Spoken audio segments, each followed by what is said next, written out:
ആകാശവാണി.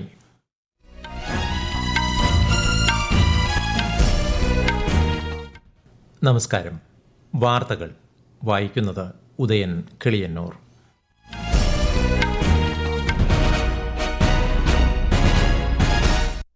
പ്രധാന വാർത്തകൾ. ആഗോള കത്തോലിക്ക സഭയുടെ തലവൻ ഫ്രാൻസിസ് മാർപ്പാപ്പ കാലം ചെയ്തു.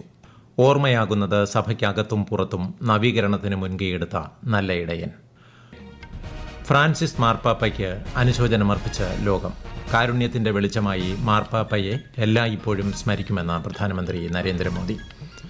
സർക്കാരിന്റെ നിലവിലെ നയങ്ങൾ അടുത്ത 1000 വർഷത്തെ ഭാവി രൂപപ്പെടുത്താൻ ഉദ്ദേശിച്ചിട്ടുള്ളതാണെന്ന് പ്രധാനമന്ത്രി നരേന്ദ്രമോദി. വികസിത് ഭാരത് എന്ന ലക്ഷ്യത്തിൽ സ്ത്രീകൾ, ദരിദ്രർ, കർഷകർ എന്നിവരെ സ്വാധീനിക്കുന്ന മേഖലകളിലെ പുരോഗതി ഉൾക്കൊള്ളുന്നുവെന്ന് കേന്ദ്രമന്ത്രി നിർമ്മല സീതാരാമൻ. കേരള സർക്കാരിന്റെ 4ാം വാർഷിക ആഘോഷങ്ങൾക്ക് തുടക്കമായി. വിവിധ മേഖലകളിൽ രാജ്യത്തിന് മാതൃകയാകാൻ കേരളത്തിന് കഴിഞ്ഞതായി മുഖ്യമന്ത്രി പിണറായി വിജയൻ. IPL-ൽ ഗുജറാത്തിനെതിരെ കൊൽക്കത്ത ഫീൽഡിംഗ് തെരഞ്ഞെടുത്തു. വാർത്തകൾ വിശദമായി. ആഗോള കത്തോലിക്ക സഭയുടെ തലവൻ ഫ്രാൻസിസ് മാർപ്പാപ്പ കാലം ചെയ്തു. 88 വയസ്സായിരുന്നു. പ്രാദേശിക സമയം ഇന്ന് പുലർച്ചെ 7:35 വത്തിക്കാനിലെ വസതിയിലായിരുന്നു അന്ത്യം. ലാറ്റിൻ അമേരിക്കയിൽ നിന്നുള്ള ആദ്യ മാർപ്പാപ്പയാണ് അദ്ദേഹം. ബെനഡിക്റ്റ് 16 മാർപ്പാപ്പ സ്ഥാനത്യാഗം ചെയ്തതിനെ തുടർന്ന് 2013 മാർച്ച് 13 ഫ്രാൻസിസ് മാർപ്പാപ്പ കത്തോലിക്ക സഭയുടെ 266ാമത് അധ്യക്ഷനായി സ്ഥാനമേറ്റത്. കർദിനാൾ ബെർഗോളിയോ എന്നതാണ് യഥാർത്ഥ പേര്. അർജന്റീനയിലെ ബ്യൂണസ് ഐറിസിൽ 1936 ഡിസംബർ 7 ഫ്രാൻസിസ് മാർപ്പാപ്പയുടെ ജനനം. 1969 പൗരോഹിത്യം സ്വീകരിച്ച അദ്ദേഹം 1998 ആർച്ച് ബിഷപ്പും 2001 കർദിനാളുമായിരുന്നു. കത്തോലിക്ക സഭയുടെ നവീകരണത്തിന് മുൻകൈയെടുക്കുകയും പാവങ്ങളുടെ ശബ്ദമെന്ന പേരിൽ അറിയപ്പെടുകയും ചെയ്ത അദ്ദേഹം യുദ്ധം, അഭയാർത്ഥി പ്രശ്നങ്ങൾ തുടങ്ങിയ വിഷയങ്ങളിൽ മനുഷ്യപക്ഷത്ത് അടിയുറച്ചു നിന്ന വ്യക്തിത്വമായിരുന്നു. തന്റെ അവസാന ദിനങ്ങളിലും യുദ്ധം അവസാനിപ്പിക്കാനും ലോകസമാധാനത്തിനും ആഹ്വാനം ചെയ്ത ശേഷമാണ് ആ വലിയ ഇടയൻ ലോകത്തോട് വിട പറഞ്ഞത്. ഫ്രാൻസിസ് മാർപ്പാപ്പയുടെ വിയോഗത്തിൽ പ്രധാനമന്ത്രി നരേന്ദ്രമോദി ഉൾപ്പെടെയുള്ള പ്രമുഖർ അനുശോചനം രേഖപ്പെടുത്തി. ലോകമെമ്പാടുമുള്ള ദശലക്ഷക്കണക്കിന് ജനങ്ങൾ കാരുണ്യത്തിന്റെയും എളിമയുടെയും ആത്മീയ ശക്തിയുടെയും വെളിച്ചമായി ഫ്രാൻസിസ് മാർപ്പാപ്പയെ എല്ലായ്പ്പോഴും സ്മരിക്കുമെന്ന് പ്രധാനമന്ത്രി അനുശോചിച്ചു. ഇന്ത്യയിലെ ജനങ്ങളോടുള്ള അദ്ദേഹത്തിന്റെ വാത്സല്യം സ്മരിക്കപ്പെടുമെന്നും മാർപ്പാപ്പയുമായുള്ള കൂടിക്കാഴ്ച സ്നേഹപൂർവ്വം ഓർക്കുന്നതായും പ്രധാനമന്ത്രി സമൂഹമാധ്യമത്തിൽ കുറിച്ചു. പോപ്പ് ഫ്രാൻസിസ് സഹാനുഭൂതിയുടെയും നീതിയുടെയും സമാധാനത്തിന്റെയും ശബ്ദമായിരുന്നുവെന്ന് ലോക്സഭ പ്രതിപക്ഷ നേതാവ് രാഹുൽ ഗാന്ധി അനുസ്മരിച്ചു. പോപ്പ് ഫ്രാൻസിസ് പാവപ്പെട്ടവരോടും അടിച്ചമർത്തപ്പെട്ടവരോടും കരുണയും അനുകമ്പയും പുലർത്തിയിരുന്നുവെന്ന് കേരള ഗവർണർ രാജേന്ദ്ര വിശ്വനാഥ് ആർലേക്കർ അനുശോചന സന്ദേശത്തിൽ പറഞ്ഞു. മനുഷ്യസ്നേഹത്തിന്റെയും ലോകസമാധാനത്തിന്റെയും മഹത്തായ സന്ദേശം പ്രചരിപ്പിക്കുന്നതിനായി വ്യക്തിജീവിതവും വൈദിക ജീവിതവും ഒരുപോലെ സമർപ്പിച്ച മാതൃകാ വ്യക്തിത്വത്തിന് ഉടമയായിരുന്നു ഫ്രാൻസിസ് മാർപ്പാപ്പയെന്ന് മുഖ്യമന്ത്രി പിണറായി വിജയൻ അനുശോചിച്ചു. കേന്ദ്ര സഹമന്ത്രിമാരായ സുരേഷ് ഗോപി, ജോർജ് കുര്യൻ, മറ്റു മന്ത്രിമാർ, നിയമസഭാ സ്പീക്കർ, പ്രതിപക്ഷ നേതാവ്, KPCC പ്രസിഡന്റ്, CPIM സംസ്ഥാന സെക്രട്ടറി, BJP സംസ്ഥാന അധ്യക്ഷൻ തുടങ്ങിയവരും അനുശോചനം രേഖപ്പെടുത്തി. സഭയിലും സമൂഹത്തിലും മുഖ്യധാരയിൽപ്പെടാത്ത ആളുകളുടെ ഇടയിൽ കൂടുതൽ കരുതൽ രൂപമായി മാറിയ വ്യക്തിത്വമാണ് ഫ്രാൻസിസ് മാർപ്പാപ്പയെന്ന് മലങ്കര കത്തോലിക്ക സഭാധ്യക്ഷൻ കർദിനാൾ മാർ ബസേലിയോസ് ക്ലിമിസ് കത്തോലിക്ക ബാവ പറഞ്ഞു. ഫ്രാൻസിസ് മാർപ്പാപ്പ ഒരു കരുതൽ രൂപമായി സഭയിലും സമൂഹത്തിലും ഒരു തേജോമയമായി അരൂപമായിട്ട് നിൽക്കുന്നു. അദ്ദേഹത്തിന്റെ നമ്മുടെ ദേശത്തോടുള്ള മതിപ്പ് വ്യക്തിപരമായി എനിക്ക് ബോധ്യപ്പെട്ടിട്ടുണ്ട്. കാലത്ത് വിഭജിതമാകുന്ന ഒരു സമൂഹത്തിന്റെ മധ്യേ അദ്ദേഹം ഒരു ഐക്യത്തിന്റെ രൂപമായി എപ്പോഴും പ്രവർത്തിച്ചിരുന്നു. കാരുണ്യത്തിന്റെ പാപ്പയെന്ന് ഫ്രാൻസിസ് മാർപ്പാപ്പയെ ചരിത്രം രേഖപ്പെടുത്തുമെന്ന് കർദിനാൾ മാർ ജോർജ് ആലഞ്ചേരി അനുസ്മരിച്ചു. മാർപ്പാപ്പയുടെ കർമ്മ പദ്ധതിയുടെ മുഴുവൻ ഹൃദയസ്പന്ദനവും സ്നേഹമാണെന്ന് Syro Malabar Sabha major archbishop Mar Raphael Thattil അനുസ്മരിച്ചു. പ്രധാനമന്ത്രി നരേന്ദ്രമോദി നാളെ സൗദി അറേബ്യയിലെ ജിദ്ദ സന്ദർശിക്കും. ഇന്ത്യ സൗദി സമഗ്ര നയതന്ത്ര പങ്കാളിത്തം ശക്തിപ്പെടുത്തുന്നതിൽ സന്ദർശനം നിർണായകമാകുമെന്നാണ് വിലയിരുത്തൽ. ഇരു രാജ്യങ്ങളും തമ്മിലുള്ള സാമ്പത്തിക ബന്ധം അതിവേഗം വളർച്ച പ്രാപിക്കുന്നതിനിടെയാണ് ഈ ഉന്നതതല സന്ദർശനം. ജിദ്ദയിലെ ഇന്ത്യൻ ഫാക്ടറി തൊഴിലാളികളുമായും അദ്ദേഹം സംവദിക്കും. 2047 വികസിത് ഭാരത് ലക്ഷ്യത്തിൽ സ്ത്രീകൾ, ദരിദ്രർ, യുവാക്കൾ, കർഷകർ എന്നിവരെ സ്വാധീനിക്കുന്ന മേഖലകളിൽ പുരോഗതി ഉൾക്കൊള്ളുന്നുവെന്ന് കേന്ദ്ര ധനമന്ത്രി നിർമ്മല സീതാരാമൻ. അമേരിക്കയിലെ ഇന്ത്യൻ പ്രവാസികളെ അഭിസംബോധന ചെയ്ത് സംസാരിക്കുകയായിരുന്നു ധനമന്ത്രി. ഡിജിറ്റൽ പൊതു അടിസ്ഥാന സൗകര്യങ്ങൾ നേതൃസ്ഥാനത്താണ് ഇന്ത്യ നിലകൊള്ളുന്നതെന്ന് ചൂണ്ടിക്കാട്ടിയ മന്ത്രി അത് നവീകരണത്തിനും വളർച്ചയ്ക്കും വഴിയൊരുക്കുന്നുവെന്നും എടുത്തു പറഞ്ഞു. ശ്രീമതി സീതാരാമന്റെ 5 ദിവസത്തെ അമേരിക്കൻ സന്ദർശനം പുരോഗമിക്കുകയാണ്. 4 ദിവസത്തെ ഇന്ത്യ സന്ദർശനത്തിനായി ന്യൂഡൽഹിയിലെത്തിയ US വൈസ് പ്രസിഡന്റ് JD വാൻസിനെ കേന്ദ്രമന്ത്രി അശ്വിനി വൈഷ്ണവ് സ്വീകരിച്ചു. ഇന്ന് ഡൽഹിയിലെ അക്ഷർധാം ക്ഷേത്രം സന്ദർശിച്ച വാൻസ് ജയ്പൂരിലേക്ക് പോയി. പ്രധാനമന്ത്രി നരേന്ദ്രമോദിയുമായി JD വാൻസ് കൂടിക്കാഴ്ച നടത്തും. 3 ദിവസം ജയ്പൂരിൽ സന്ദർശനം നടത്തുന്ന വാൻസ് ആഗ്രയും സന്ദർശിക്കും. US വൈസ് പ്രസിഡന്റിന്റെ ആദ്യ ഇന്ത്യ സന്ദർശനമാണിത്. ഈ വാർത്തകൾ ആകാശവാണിയിൽ നിന്ന്.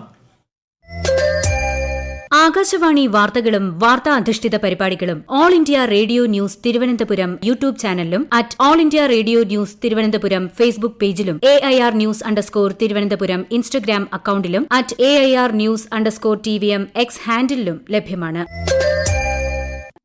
വഖഫ് ഭേദഗതി നിയമത്തിനെതിരെ മുർഷിദാബാദിൽ പൊട്ടിപ്പുറപ്പെട്ട ആക്രമണത്തിന്റെ പശ്ചാത്തലത്തിൽ പശ്ചിമബംഗാളിൽ അർദ്ധസൈനിക വിഭാഗങ്ങളെ വിന്യസിക്കണമെന്നാവശ്യപ്പെട്ടുള്ള ഹർജിയിൽ നിർദ്ദേശം നൽകാൻ സുപ്രീംകോടതി വിസമ്മതിച്ചു. എക്സിക്യൂട്ടീവിന്റെയും ലെജിസ്ലേച്ചറിന്റെയും പ്രവർത്തനങ്ങളിൽ കോടതി ഇടപെടൽ ഇതിനകം തന്നെ അതിരുകടന്നതായി ആരോപിക്കപ്പെടുന്നുണ്ടെന്ന് ജസ്റ്റിസ് ഗവായി അഭിപ്രായപ്പെട്ടു. അക്രമത്തെക്കുറിച്ച് അന്വേഷിക്കാൻ വിരമിച്ച സുപ്രീംകോടതി ജഡ്ജിയുടെ നേതൃത്വത്തിൽ 3-അംഗ സമിതി രൂപീകരിക്കണമെന്നാവശ്യപ്പെട്ടും സുപ്രീംകോടതിയിൽ ഹർജി സമർപ്പിച്ചിട്ടുണ്ട്. സർക്കാരിന്റെ നിലവിലെ നയങ്ങൾ അടുത്ത 1000 വർഷത്തെ ഭാവി രൂപപ്പെടുത്താൻ ഉദ്ദേശിച്ചിട്ടുള്ളതാണെന്ന് പ്രധാനമന്ത്രി നരേന്ദ്രമോദി. കഴിഞ്ഞ 10 വർഷത്തിനിടയിൽ കൈവരിച്ച പുരോഗതി വികസിത ഇന്ത്യ കെട്ടിപ്പടുക്കുന്നതിനുള്ള ശക്തമായ അടിത്തറ സൃഷ്ടിച്ചിട്ടുണ്ടെന്ന് അദ്ദേഹം പറഞ്ഞു. 17ാമത് ദേശീയ സിവിൽ സർവീസസ് ദിനത്തിന്റെ ഭാഗമായി ന്യൂഡൽഹിയിൽ നടന്ന പരിപാടിയെ അഭിസംബോധന ചെയ്യുകയായിരുന്നു പ്രധാനമന്ത്രി. पिछले 10 सालों में भारत ने कई ट्रांसफॉर्मेटिव बदलाव करके दिखाए हैं. उपलब्धियों की नई ऊंचाई को छुआ है. भारत आज सिर्फ ग्रोथ की वजह से नहीं जाना जा रहा, बल्कि गवर्नेंस, ट्रांसपेरेंसी और इनोवेशन के बेंचमार्क्स आज भारत सेट कर रहा है. ഇന്ത്യ ലോകത്തിലെ 3ാമത്തെ വലിയ സമ്പദ്വ്യവസ്ഥയായി മാറുന്നുവെന്ന് ഉറപ്പാക്കുന്നതിൽ സിവിൽ സർവീസ് ഉദ്യോഗസ്ഥർക്ക് വലിയ ഉത്തരവാദിത്വമുണ്ടെന്ന് പ്രധാനമന്ത്രി പറഞ്ഞു. പ്രകൃതി ദുരന്തങ്ങൾ ഉൾപ്പെടെ ഒട്ടേറെ വെല്ലുവിളികൾക്കിടയിലും ജനപിന്തുണയോടെ കേരളത്തെ പുരോഗതിയിലേക്ക് നയിക്കാൻ സർക്കാരിന് കഴിഞ്ഞതായി മുഖ്യമന്ത്രി പിണറായി വിജയൻ. വിവിധ മേഖലകളിൽ രാജ്യത്തിന് തന്നെ മാതൃകയാകാൻ കേരളത്തിന് കഴിഞ്ഞതായും അദ്ദേഹം പറഞ്ഞു. 2ാം പിണറായി സർക്കാരിന്റെ 4ാം വാർഷിക ആഘോഷങ്ങളുടെ സംസ്ഥാനതല ഉദ്ഘാടനം കാസർകോട്ട് നിർവഹിക്കുകയായിരുന്നു മുഖ്യമന്ത്രി. എന്റെ കേരളം പ്രദർശന വിപണനമേളയുടെ ഉദ്ഘാടനവും മുഖ്യമന്ത്രി നിർവഹിച്ചു. പിരിച്ചുവിട്ട Maharashtra cadre probationary IAS officer Pooja ഖേത്കറിനെതിരെ നിർബന്ധിത നടപടി സ്വീകരിക്കരുതെന്ന മുൻ ഉത്തരവ് സുപ്രീംകോടതി മെയ് 21 വരെ നീട്ടി. സിവിൽ സർവീസ് പരീക്ഷയിൽ OBC വികലാംഗ കോട്ട ആനുകൂല്യങ്ങൾ തെറ്റായി നേടിയതിനും വ്യാജ ഐഡന്റിറ്റി ഉപയോഗിക്കാൻ ശ്രമിച്ചതിനുമാണ് നടപടി. Justice BV Nagarathna, SC Sharma എന്നിവരടങ്ങിയ ബെഞ്ച് ഖേത്കറിനോട് മെയ് 2 ചോദ്യം ചെയ്യലിനായി ഡൽഹി പോലീസിന് മുന്നിൽ ഹാജരാകാൻ നിർദ്ദേശിച്ചു. IPL ക്രിക്കറ്റിൽ ഗുജറാത്ത് ടൈറ്റൻസിനെതിരെ ടോസ് നേടിയ കൊൽക്കത്ത നൈറ്റ് റൈഡേഴ്സ് ഫീൽഡിംഗ് തെരഞ്ഞെടുത്തു. കൊൽക്കത്തയിലെ ഈഡൻ ഗാർഡൻസിലാണ് മത്സരം. ISROയുടെ സ്പേഡെക്സ് ദൌത്യത്തിന്റെ ഭാഗമായ ഉപഗ്രഹങ്ങളുടെ 2ാമത്തെ ഡോക്കിംഗ് വിജയകരമായി പൂർത്തിയായി. കൂടുതൽ പരീക്ഷണങ്ങൾ 2 ആഴ്ചയ്ക്കുള്ളിൽ നടക്കുമെന്ന് കേന്ദ്രമന്ത്രി ജിതേന്ദ്ര സിംഗ് അറിയിച്ചു. കഴിഞ്ഞ ഡിസംബറിലാണ് ISRO സ്പേഡെക്സ് ദൌത്യം വിജയകരമായി വിക്ഷേപിച്ചത്. മാലദ്വീപ് തീരസംരക്ഷണ കപ്പലായ MNDF ഹുരാവിയുടെ പുനർനിർമ്മാണം മുംബൈയിലെ നേവൽ ഡോക്യാർഡിൽ ഇന്ത്യൻ നാവികസേന വിജയകരമായി പൂർത്തിയാക്കി. മേഖലയിലെ എല്ലാവർക്കും സുരക്ഷയ്ക്കും വളർച്ചയ്ക്കും വേണ്ടിയുള്ള സമഗ്രമായ പുരോഗതി എന്ന കാഴ്ചപ്പാടിനും അയൽപക്കം ആദ്യം എന്ന നയത്തിനും കീഴിൽ സമുദ്ര സുരക്ഷയ്ക്കുള്ള ഇന്ത്യയുടെ പ്രതിബദ്ധതയുടെ ഭാഗമായാണ് ഈ പുനർനിർമ്മാണം നടത്തിയത്. കഴിഞ്ഞ 4 മാസമായി മുംബൈയിലെ നേവൽ ഡോക്യാർഡിൽ പുനർനിർമ്മാണം പൂർത്തിയാക്കിയ ശേഷം കപ്പൽ ഇന്ന് മാലദ്വീപിലേക്ക് യാത്ര തിരിച്ചു. 2014 മുതൽ നരേന്ദ്രമോദി സർക്കാർ രാജ്യത്ത് കൊണ്ടുവന്ന മാറ്റം ലോകം മുഴുവൻ ചർച്ച ചെയ്യുകയാണെന്ന് BJP സംസ്ഥാന അധ്യക്ഷൻ രാജീവ് ചന്ദ്രശേഖർ. ലോകം മുഴുവൻ ഇന്ത്യയ്ക്ക് ബഹുമാനം നൽകുന്നുവെന്നും അദ്ദേഹം ചൂണ്ടിക്കാട്ടി. പ്രധാന വാർത്തകൾ വീണ്ടും.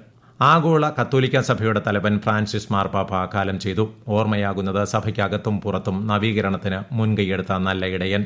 ഫ്രാൻസിസ് മാർപ്പാപ്പയ്ക്ക് അനുശോചനം അറിയിച്ച ലോകം. കാരുണ്യത്തിന്റെ വെളിച്ചമായി മാർപ്പാപ്പയെ എല്ലായ്പ്പോഴും സ്മരിക്കുമെന്ന് പ്രധാനമന്ത്രി നരേന്ദ്രമോദി. സർക്കാരിന്റെ നിലവിലെ നയങ്ങൾ അടുത്ത 1000 വർഷത്തെ ഭാവി രൂപപ്പെടുത്താൻ ഉദ്ദേശിച്ചിട്ടുള്ളതാണെന്ന് പ്രധാനമന്ത്രി നരേന്ദ്രമോദി. വികസിത് ഭാരത് എന്ന ലക്ഷ്യത്തിൽ സ്ത്രീകൾ, ദരിദ്രർ, കർഷകർ എന്നിവരെ സ്വാധീനിക്കുന്ന മേഖലകളിലെ പുരോഗതി ഉൾക്കൊള്ളുന്നുവെന്ന് കേന്ദ്രമന്ത്രി നിർമ്മല സീതാരാമൻ. കേരള സർക്കാരിന്റെ 4ാം വാർഷിക ആഘോഷങ്ങൾക്ക് തുടക്കമായി. വിവിധ മേഖലകളിൽ രാജ്യത്തിന് മാതൃകയാകാൻ കേരളത്തിന് കഴിഞ്ഞതായി മുഖ്യമന്ത്രി പിണറായി വിജയൻ. IPLൽ ഗുജറാത്തിനെതിരെ കൊൽക്കത്ത ഫീൽഡിംഗ് തെരഞ്ഞെടുത്തു. വാർത്തകൾ കഴിഞ്ഞു. അടുത്ത വാർത്താ പ്രക്ഷേപണം 8:35.